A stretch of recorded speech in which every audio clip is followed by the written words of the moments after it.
Hey, I want to share something with you. Something I wish I'd known years ago.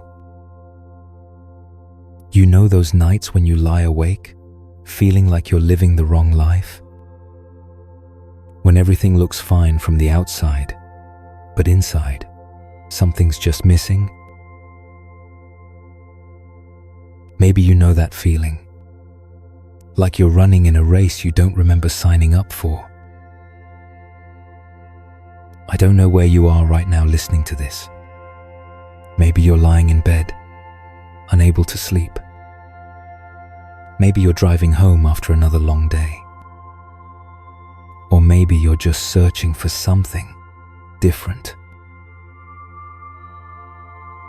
Wherever you are, I want you to know you're not alone.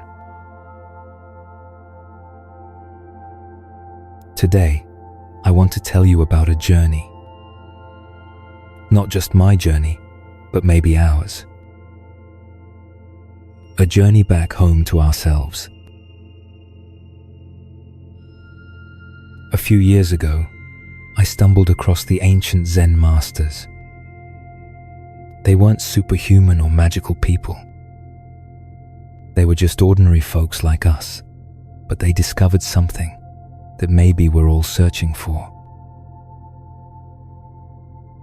They found that happiness doesn't come from getting more, but from understanding what we already have. That peace isn't a destination, but a way of traveling. Sounds too simple, right? I thought so too. But then I tried applying it, and things started shifting. Not in some miraculous way or anything. Just lighter, more breathable. Want to try? Hey, before we go any further, let's breathe together for a moment. Nothing complicated. Just simply breathe in, breathe out.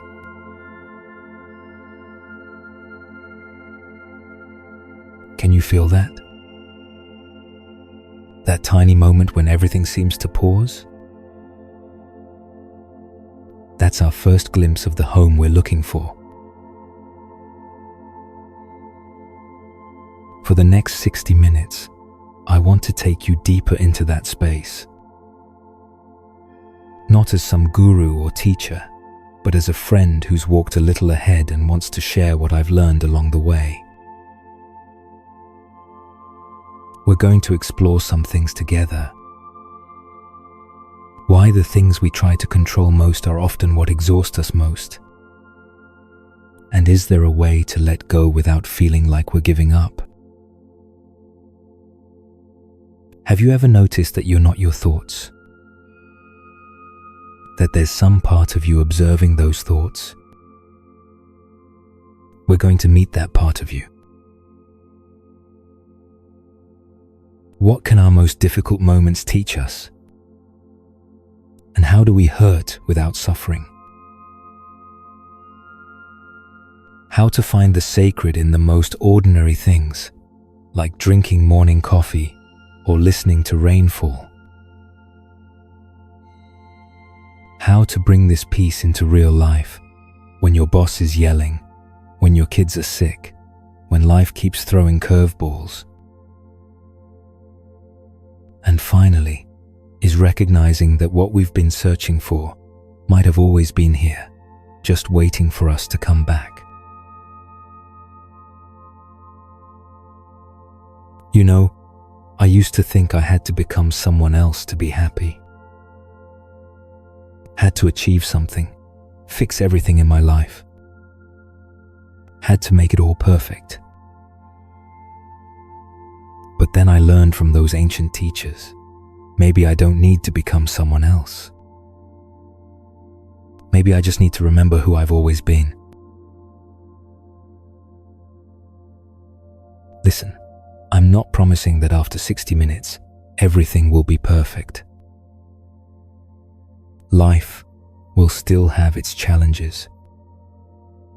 But maybe we'll meet those challenges with a lighter heart, a more open mind. Do you believe that? Or at least, are you willing to see what happens? If so, let's settle in a bit. If you're at home, maybe find a comfortable spot.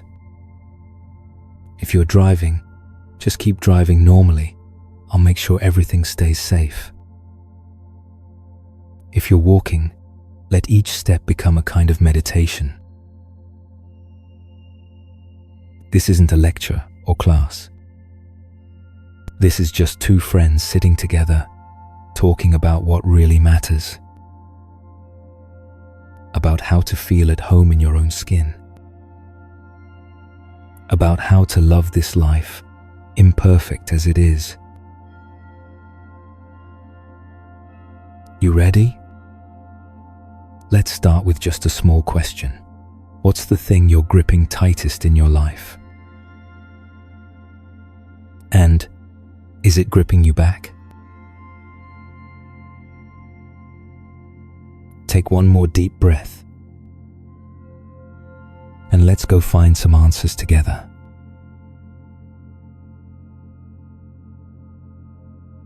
All right, now I want to tell you a story. This story completely changed how I think about letting go. And I think it might do the same for you. There were two monks walking along a muddy road after a heavy rain. The older monk was famous throughout the monastery for his wisdom. The younger monk always tried to follow every rule perfectly. When they approached a river crossing, they saw a young woman in an expensive silk dress, clearly distressed. The water was high and muddy, and she was afraid to cross alone. Without hesitation, the older monk approached her. "I can carry you across," he said gently. The woman gratefully agreed. The monk lifted her onto his shoulders, carried her safely to the other side, then bowed and set her down. The two monks continued walking in silence. Hours passed. Miles passed. Finally, as they neared their monastery, the younger monk exploded. "Master, how could you touch that woman? Our vows clearly forbid such contact." The older monk stopped, turned, and smiled gently. "I put her down at the river hours ago. Why are you still carrying her?"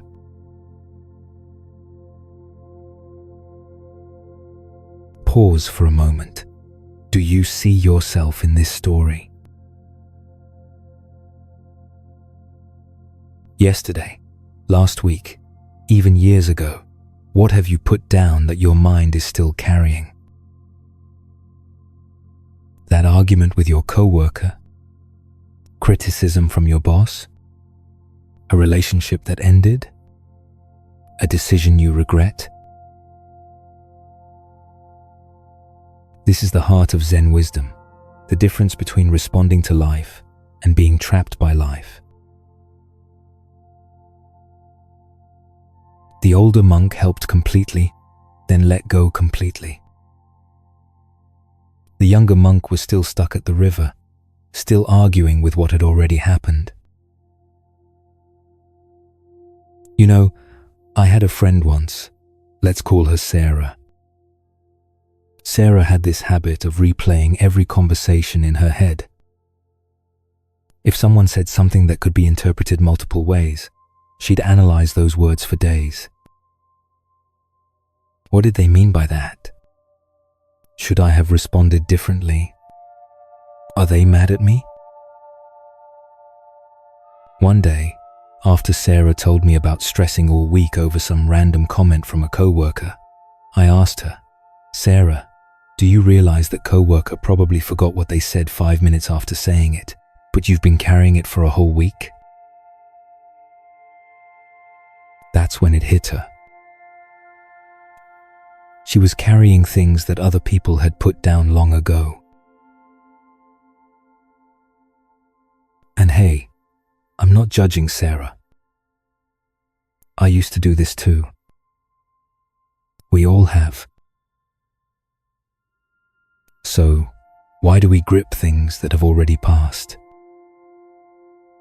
Why do we carry what's no longer needed? The answer lies in what Buddhism calls attachment. But let me clarify this, because most people misunderstand what attachment means. Attachment isn't loving someone deeply. It's needing them to stay exactly the same forever. Attachment isn't caring about your work. It's needing recognition for every effort. Attachment isn't having preferences. It's demanding that reality match your preferences. Right now, notice your hands.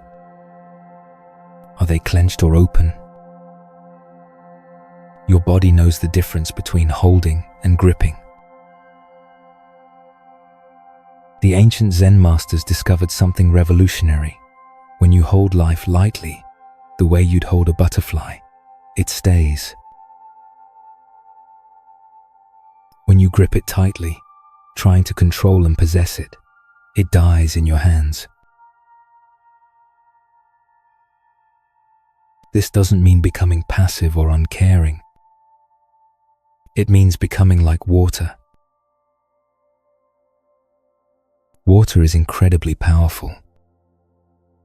It carves the Grand Canyon, shapes coastlines, moves mountains.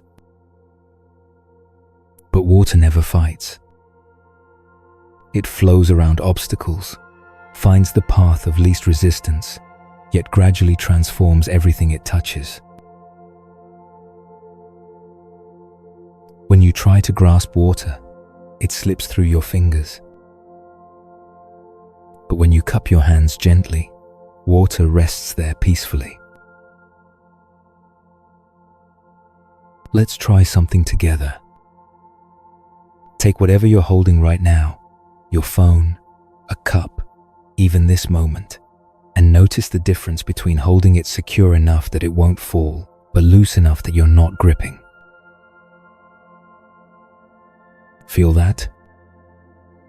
That's the energy we're talking about. Engaged, but not desperate. Caring, but not controlling. Now, I want to share another story with you about a garden and the gardener who learned life's most important lesson. There was someone who loved their garden more than anything. Every morning, they'd walk among the flowers, checking each petal, adjusting each stem, worried about every change. Spring came with its explosion of new growth, and the gardener felt joy. Finally, they thought, perfection. But then summer arrived with its intense heat. Some flowers wilted despite daily watering. The gardener fought desperately, installing shade cloths, running sprinklers constantly, trying to make summer behave like spring. Then autumn came with its dying leaves and fading colors. The gardener felt devastated. "I'm failing," they cried. "Everything I love is dying." They tried heating lamps, brought plants indoors, fought against the season with every ounce of energy. Winter arrived anyway. The garden went dormant. The gardener fell into despair, convinced they'd lost everything beautiful in their life. But one February morning, while sitting in despair among the bare branches, something shifted. For the first time, instead of fighting the season, the gardener really SAW winter. The elegant structure of bare trees, the way snow outlined every branch with crystalline beauty, the deep rest that allowed roots to gather strength, the promise hidden in every apparently dead stem. Think about the seasons in your own life. What season are you in right now? Are you fighting it or flowing with it? That spring, when new growth returned, and it always returns, the gardener had learned something profound. Beauty wasn't in forcing life to stay in one season. Beauty was in dancing with the rhythm of change itself. The gardener still cared for the plants, still watered and tended. But now, they worked with each season instead of against it. Pruning in fall, resting in winter, planting in spring, enjoying in summer. This is the Zen way. Not passive acceptance, but active harmony. Not giving up on care, but releasing the illusion that you can stop the seasons of life. Your relationships will have seasons. Your career will have seasons. Your health, your mood, your circumstances, all seasons. The question isn't how to make spring last forever. The question is, how do you find beauty in winter? How do you trust that dormancy contains the seeds of new growth? What season in your life are you trying to change instead of embrace? And here's what might surprise you. Impermanence isn't the problem. Fighting impermanence is the problem. Most of us live as if permanence were possible. We act like we can freeze the good moments and prevent the difficult ones. But what if impermanence is actually the source of everything beautiful in life? Think about music. What makes a song beautiful? Notes that last forever? No.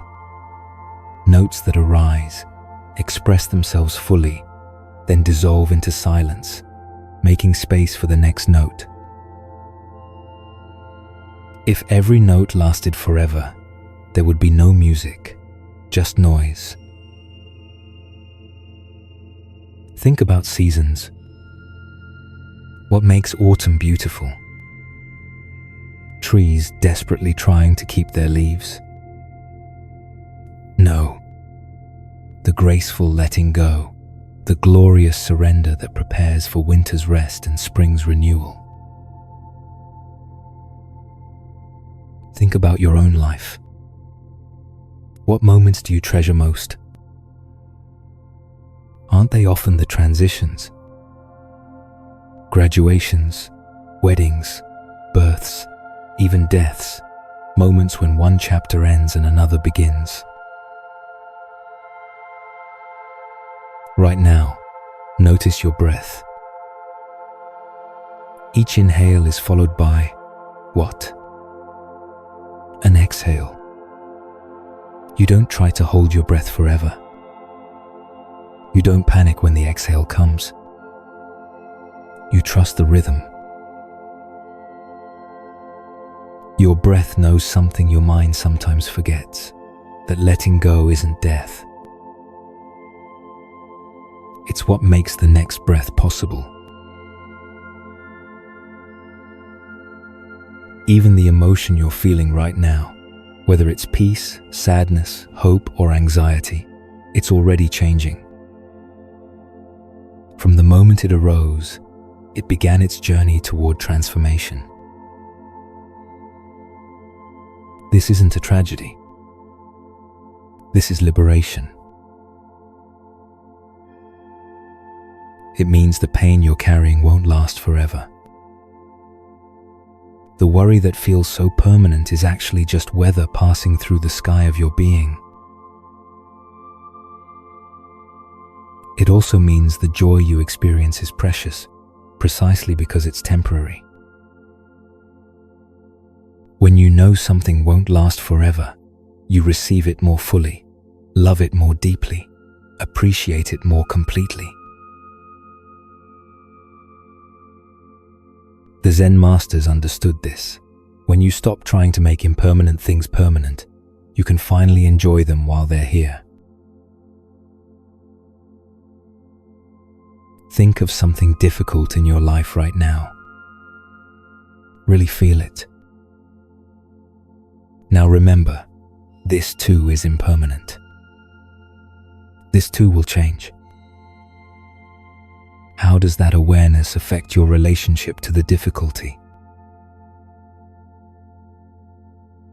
Now think of something you love, a person, a place, a feeling.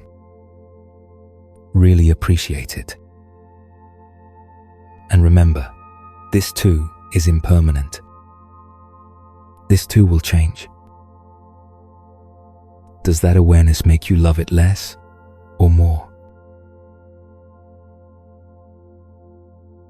Most people discover it makes them love more deeply, appreciate more fully, hold more tenderly. This is the paradox of impermanence. When you accept that nothing lasts forever, everything becomes infinitely precious. When you stop fighting the river of change, you can finally enjoy the ride. And you know what? From this place of acceptance, of trust, of gentle letting go, we're ready to go deeper. Ready to meet the inner landscape of the mind and discover who's actually observing all these thoughts and emotions. Are you ready? Take a deep breath and step in with me.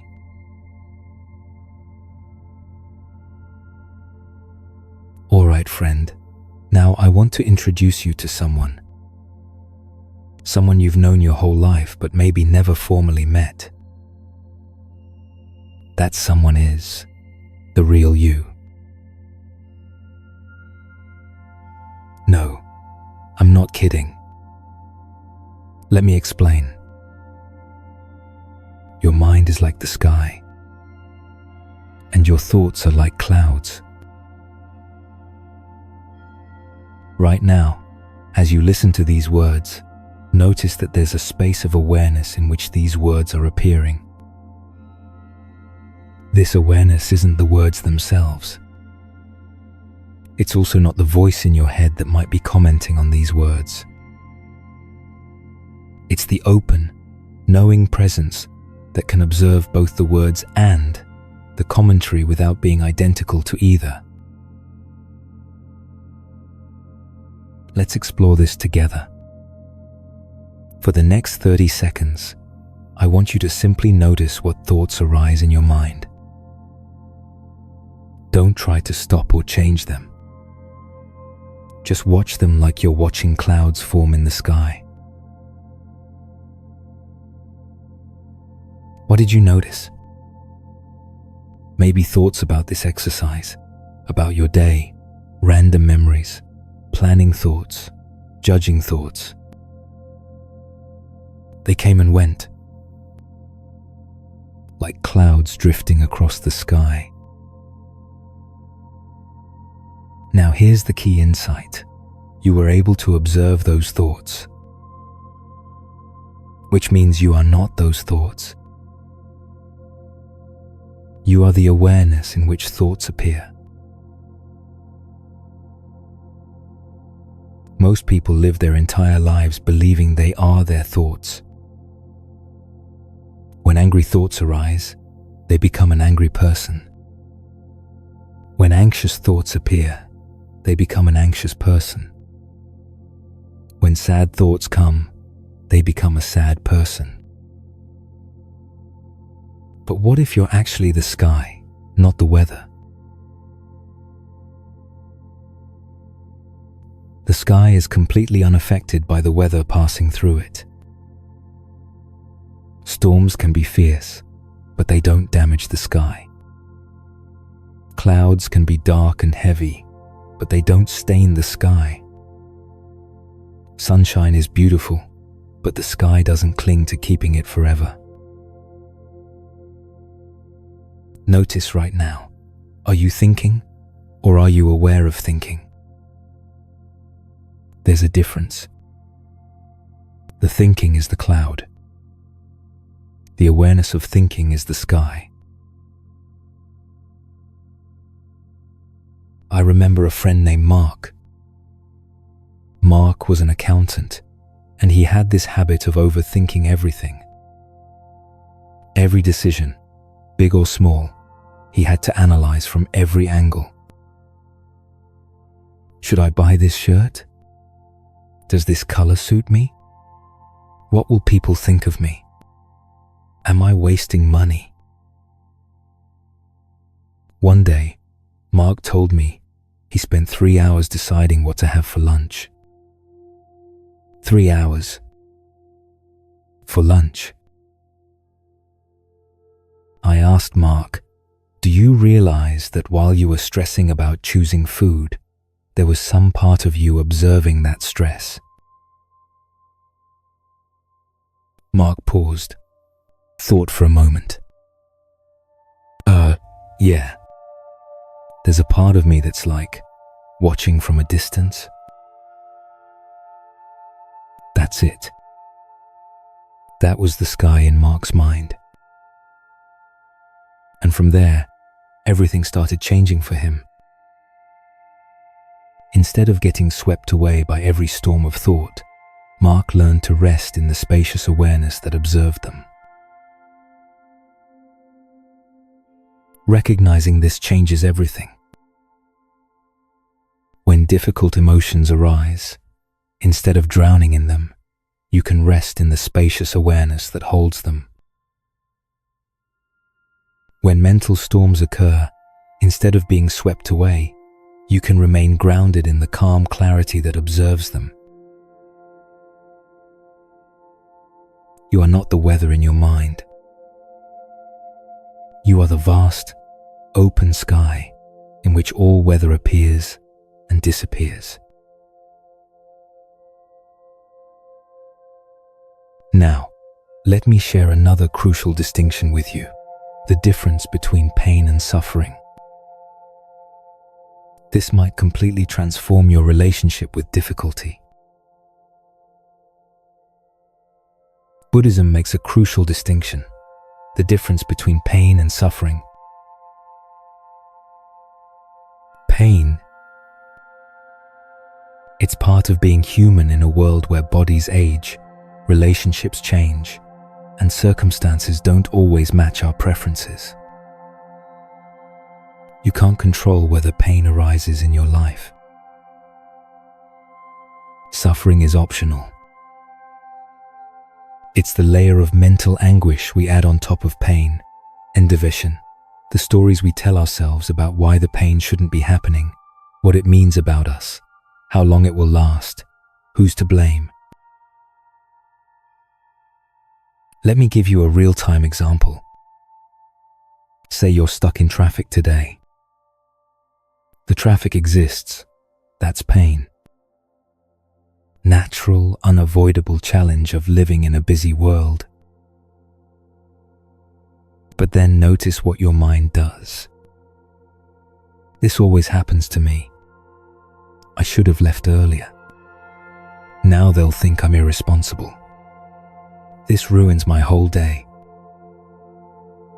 Your body tenses, your blood pressure rises, you start replaying every time you've been late. The traffic hasn't changed, but your experience has gone from simple delay to complete mental torture. That extra layer, that's suffering. That's optional. Watch this principle in your own life. Someone criticizes you at work. The criticism is pain and natural sting of feedback. But then your mind might add, I'm terrible at my job. I'll probably get fired. I'm disappointing everyone. I'll never be successful. Same criticism, but now you're suffering about the pain, worrying about the worry, feeling ashamed about feeling bad. You've multiplied one moment of discomfort into hours or days of anguish. Think of something mildly stressful from your recent past. Can you separate the actual event from the story your mind created about the event? Which caused more distress? Then's fine. What happened, or what you thought about what happened? Here's the liberation. You can experience pain without adding suffering. You can feel disappointed without making it mean you're a failure. You can face uncertainty without making it mean you're in danger. You can be criticized without making it mean you're worthless. The Zen approach isn't to eliminate pain. That's impossible and would make you less human. The approach is to stop adding unnecessary suffering on top of natural pain. Like putting down a heavy backpack you didn't realize you were carrying. The landscape doesn't change, but suddenly, you can walk so much more easily. Now, I want to tell you about a lake high in the mountains and the lesson it teaches us about the mind. High in the mountains, there's a lake so still and clear that it perfectly reflects everything around it. The peaks, the clouds, the changing sky, all mirrored with pristine clarity. But watch what happens when wind disturbs the surface. The reflection becomes fragmented, distorted. The mountains seem to waver. The clouds appear broken. Yet the actual mountains haven't moved. The actual clouds are unchanged. Only the surface of the lake has been disturbed. Your mind is like this lake. In its natural state, it's clear, still, perfectly reflective of reality. But when winds of emotion, winds of thought, winds of circumstance disturb the surface, everything appears distorted. Most people think the distortion is reality. When anxiety ripples across their mental lake, they believe the world is actually dangerous. When anger stirs the surface, they believe others are actually attacking them. When sadness clouds the water, they believe life is actually meaningless. But the wise person knows it's just weather on the surface. The lake itself, the essential awareness, remains undisturbed in its depths. Let's experience this right now. Bring to mind something that's been bothering you lately. Don't try to solve it or fix it. Just hold it in awareness.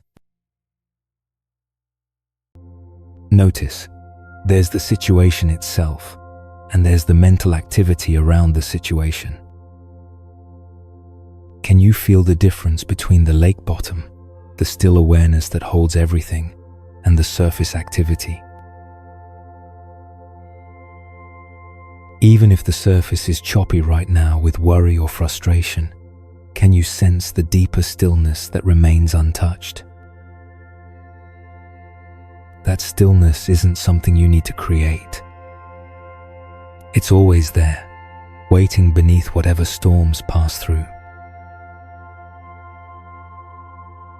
Let yourself sink a little deeper, below the surface activity of your mind, into the quiet, knowing that simply witnesses whatever arises.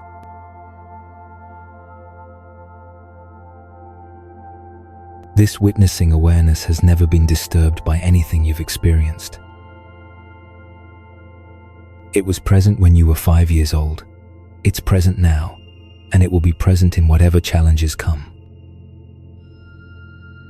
It's not separate from you, it is you, in your most essential nature.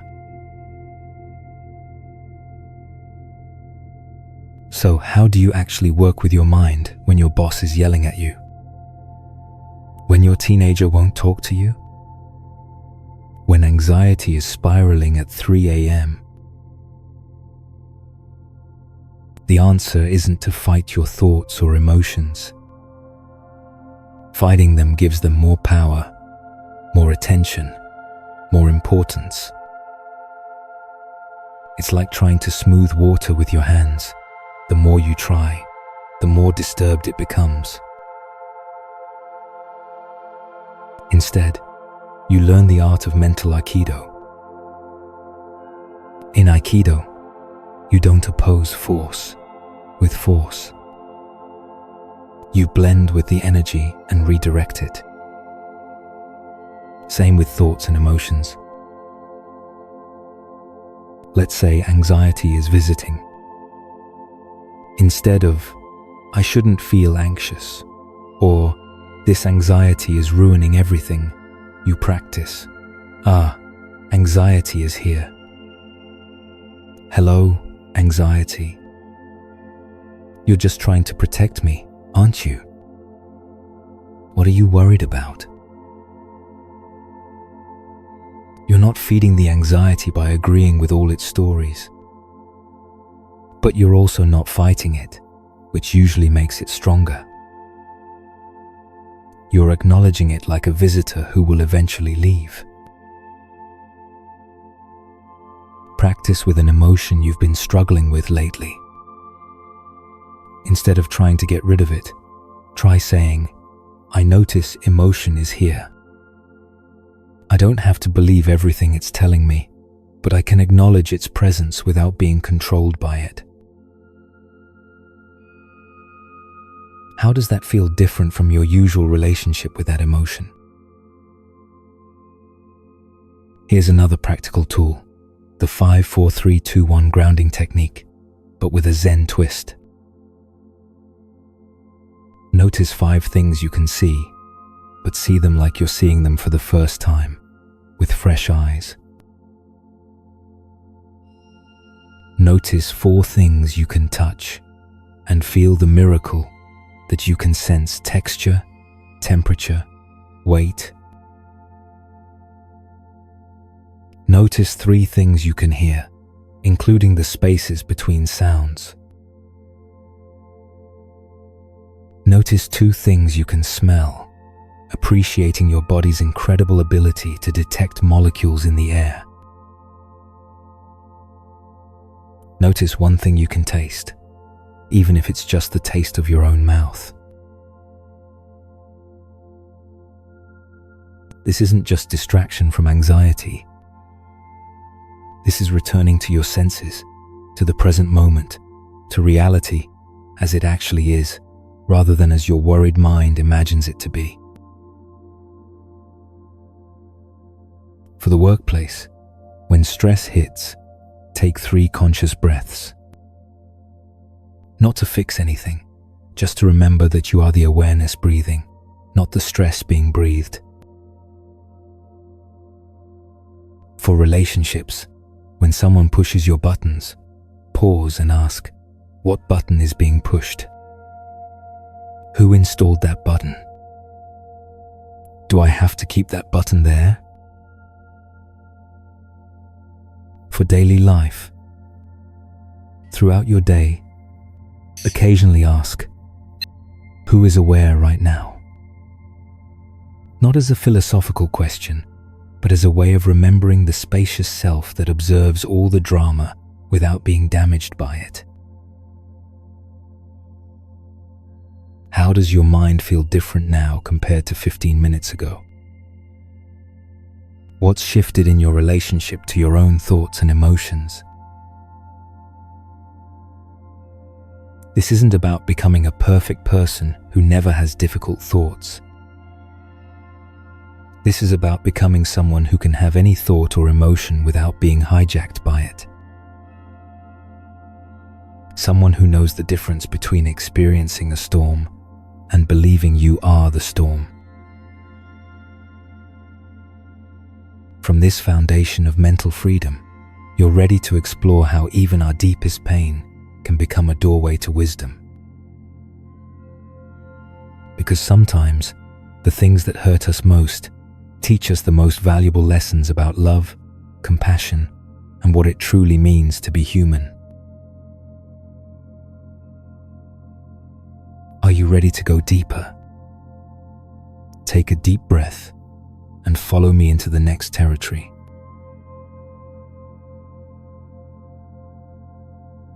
You know, there's something I've noticed after years of observing life.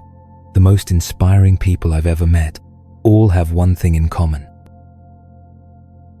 They're not people who've never faced difficulties. They're people who've learned how to transform difficulties into strength. In Zen, there's a saying, the obstacle is the path. Sounds paradoxical, right? But think about this. Every person you admire, every story that moves you, every lesson that changed your life, they all came from someone who walked through difficulty and emerged, not with bitterness, but with wisdom. I'm not talking about glorifying suffering or seeking it out. I'm talking about when suffering is already present, and it will be present, because that's part of being human. We have a choice. We can resist it and add suffering to pain, or we can meet it with presence and allow it to transform us. Think about a difficult experience from your past that you've worked through. Honestly, can you see ways that struggle contributed to your wisdom, compassion, or strength?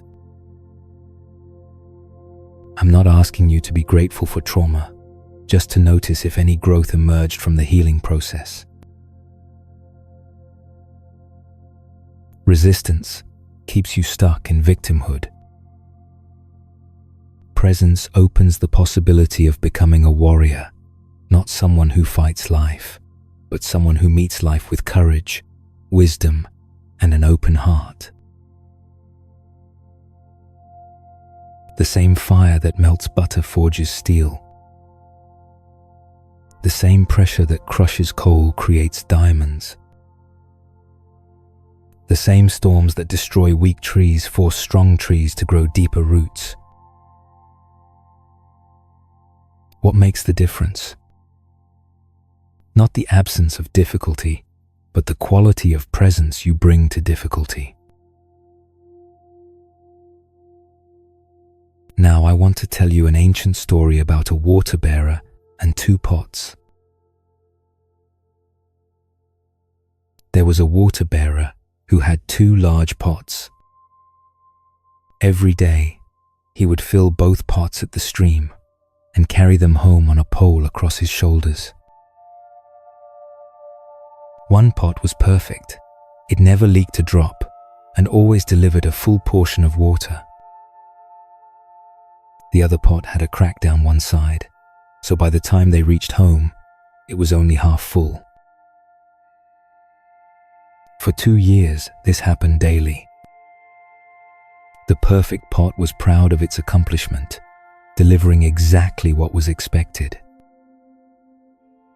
But the cracked pot was ashamed of its imperfection embarrassed that it could only accomplish half of what it was designed to do.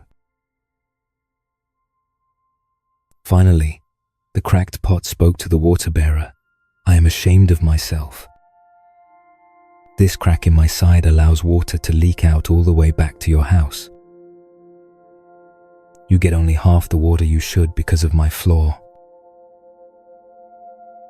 The water-bearer smiled gently and said, "Have you not noticed the flowers along your side of the path?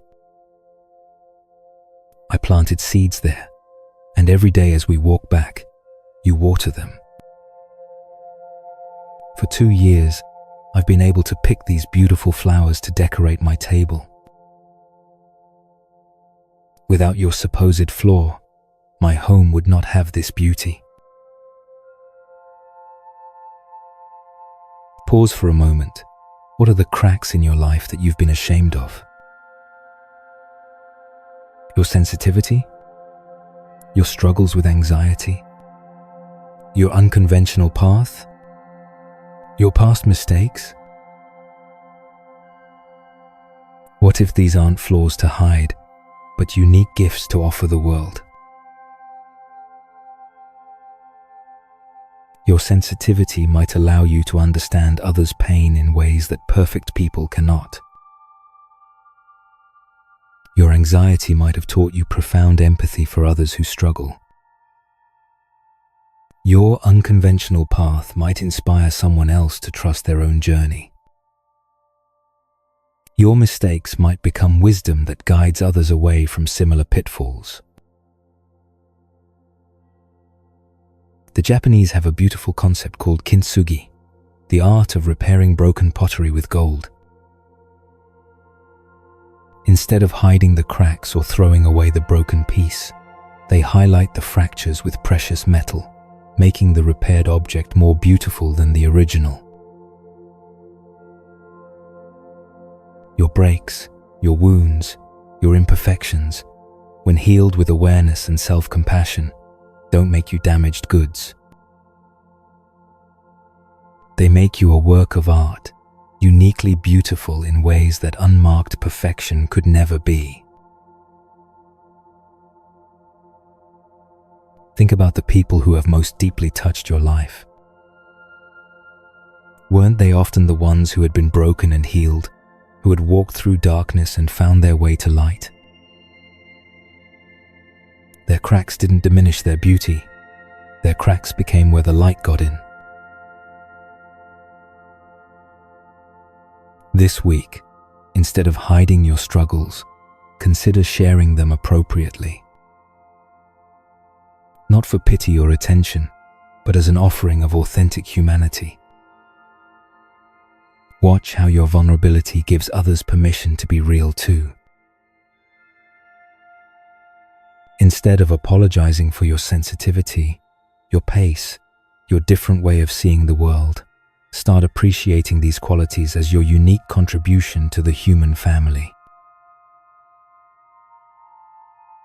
The world doesn't need another perfect pot that never leaks. The world needs your particular way of watering the flowers along the path. And this brings us to the most important part, compassion. Because compassion begins at home. If you cannot be kind to your own heart, how can you offer genuine kindness to others? Most of us speak to ourselves in ways we would never speak to a friend. We call ourselves stupid for making mistakes. We punish ourselves for being human. We demand perfection from ourselves while offering patience to everyone else. Right now, place your hand on your heart. Feel it beating. This heart has been with you through everything, every joy, every sorrow, every triumph, every failure. It has never stopped loving you, never stopped supporting your life. What if you spoke to yourself the way you would speak to someone you love who was going through exactly what you're going through? Breathe into your heart space and say to yourself, "May I be kind to myself in this moment.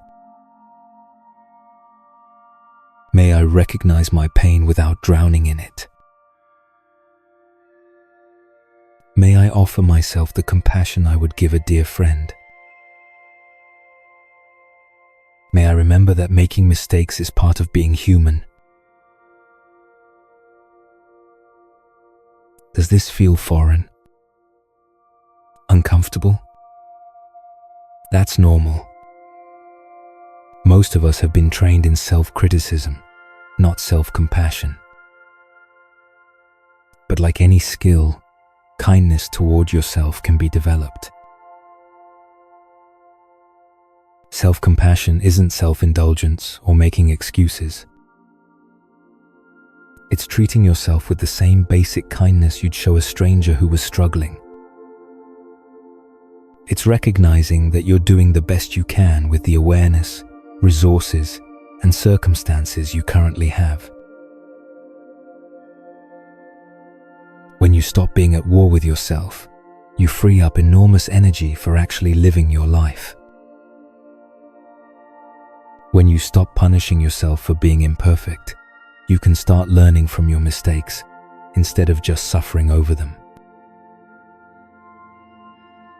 And here's the beautiful thing. When you truly learn to be gentle with your own heart, that gentleness naturally flows outward. You become more patient with others' struggles because you've learned patience with your own. You become more forgiving of others' humanity because you've learned to forgive your own. Compassion isn't just a nice quality to develop. It's the foundation of all wisdom, all peace, all genuine happiness. And it starts with the revolutionary act of treating yourself like someone you love. You know what? When we learn to embrace our dark parts with compassion, when we stop running from pain and start working with it skillfully, something magical happens. We begin to discover that peace isn't the absence of difficulty. Peace is the capacity to remain centered in the midst of whatever arises. And from that center, from that stability, we're ready to explore how to bring this peace into real life, into Monday morning, into stressful meetings, into the moments when life throws us curveballs. Because that's where the real practice begins. Are you ready? Let's take this open heart and peaceful mind with me into the next part of our journey.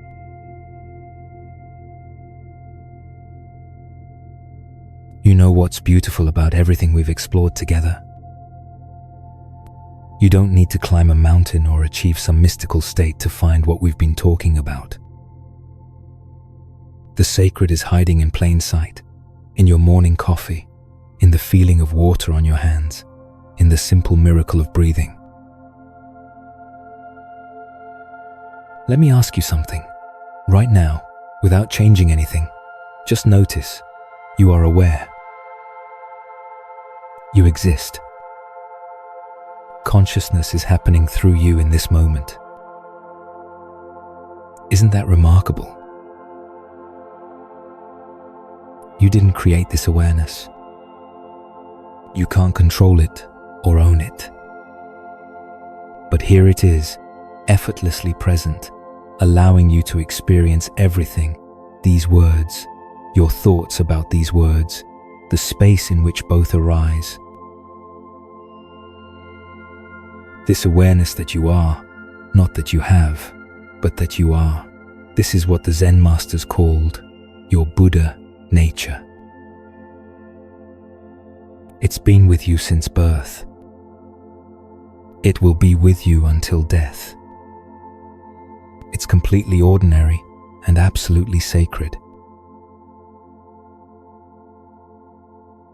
Most people spend their lives searching for enlightenment somewhere else, in achievements, relationships, experiences, teachers, techniques. But what if what you're seeking is what's already here, looking through your eyes, listening through your ears, beating through your heart? Tomorrow morning, before checking your phone, before starting your to-do list, take 3 breaths and simply appreciate the fact that you're alive and aware. That's it. No special technique required.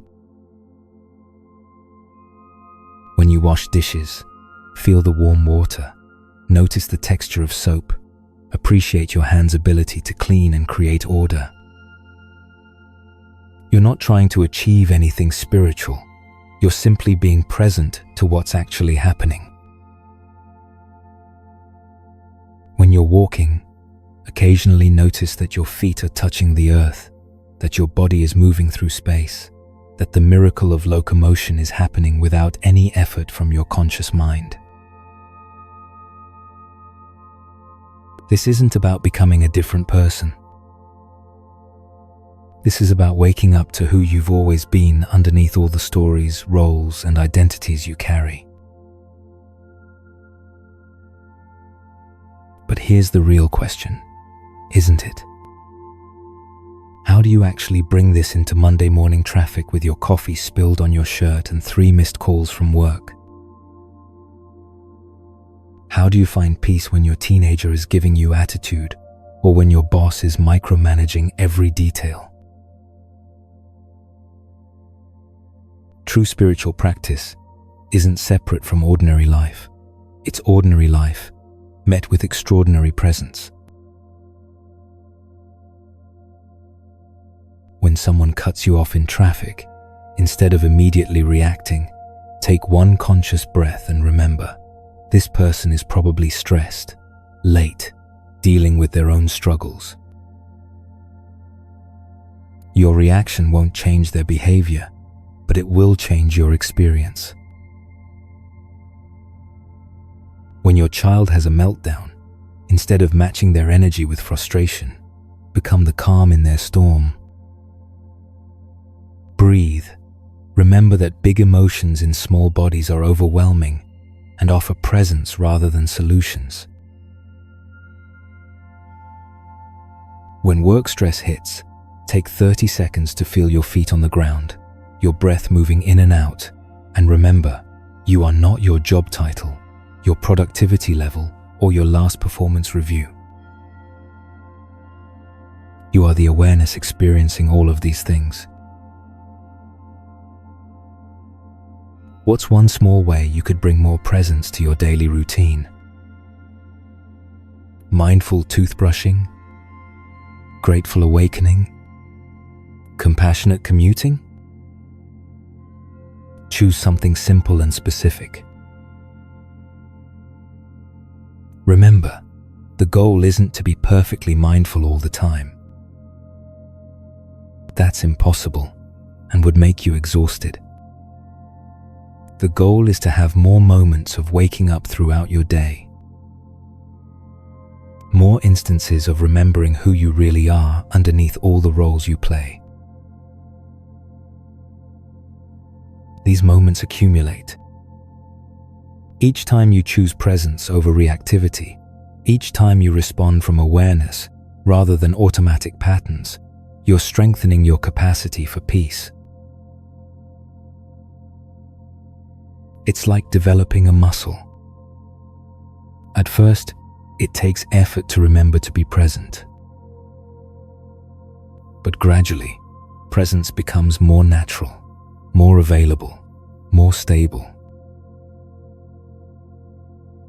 You're not trying to escape your life or transcend your humanity. You're learning to inhabit your life more fully, to be more completely human, while remaining connected to the timeless awareness that is your deepest nature. For the workplace, when pressure mounts, remember, you can feel the stress without becoming the stress. When deadlines loom, You can work efficiently without losing your center. When conflicts arise, you can engage skillfully without taking everything personally. For relationships, when your partner is having a bad day, you can offer support without absorbing their mood. When friends make choices you don't understand, you can care without trying to control. When family dynamics get complicated, you can stay loving without getting pulled into old patterns. For parenting, when your kids are testing boundaries, you can be firm without being harsh. When they're struggling, you can be supportive without fixing everything. When they're growing up and pulling away, you can love them while letting them go. The beautiful thing is, when you find peace within yourself, it ripples outward in ways you might not even notice. Your family feels it when you stop bringing work stress to the dinner table. Your colleagues notice when you respond to pressure with clarity instead of panic. Strangers sense it when you offer genuine presence instead of distracted politeness. There's a story about someone who spent years trying to change their family dynamics through arguments, suggestions, and emotional manipulation. Nothing worked. Everyone stayed stuck in the same patterns. Then this person stopped trying to change anyone else and focused only on their own inner peace. They stopped taking others' moods personally. They stopped trying to fix every problem. They just practiced being a calm, loving presence. Within months, the entire family dynamic shifted. Not because anyone was forced to change, but because when one person stops participating in dysfunction, the whole system has to reorganize around health. Your peace is not selfish. It's one of the greatest gifts you can offer the world. Every moment you choose love over fear, presence over reactivity, wisdom over automaticity, you're contributing to the healing of our collective human pain. You don't need to become a teacher or guru. You don't need to save the world. You just need to find your way home to yourself. And when you do, you become a light that helps others find their way home too. The world needs your peace. Your family needs your presence. You need your own compassion. This isn't just personal healing, it's how the world heals, one heart at a time. And the most beautiful part? You've been carrying this capacity for peace all along. It was never about getting somewhere else or becoming someone different. It was always about coming home to what you already are. As we prepare for our final moments together, take a breath and feel into this truth. You are already whole. You are already home. The journey was just remembering the address.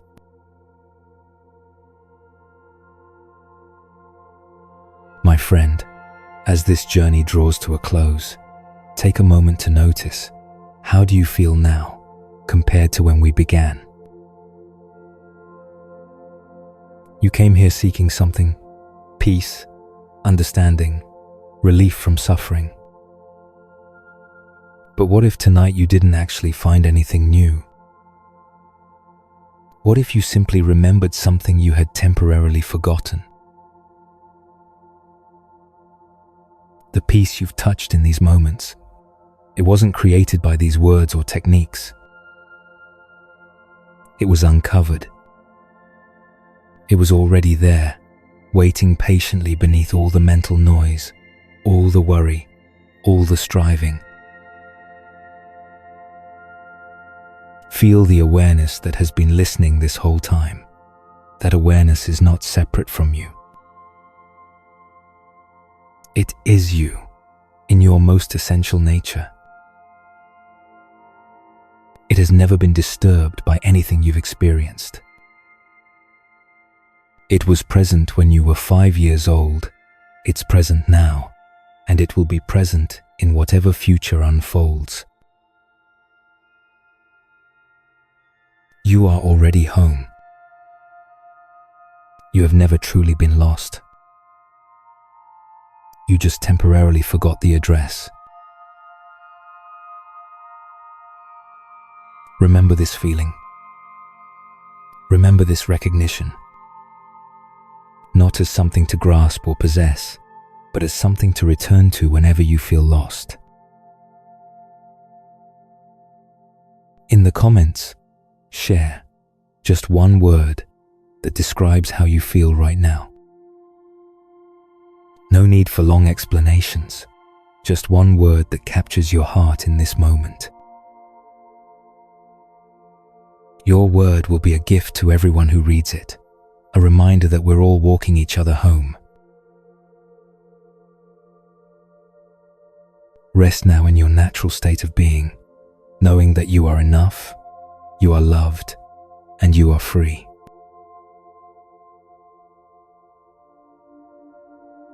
Until we meet again, be at peace.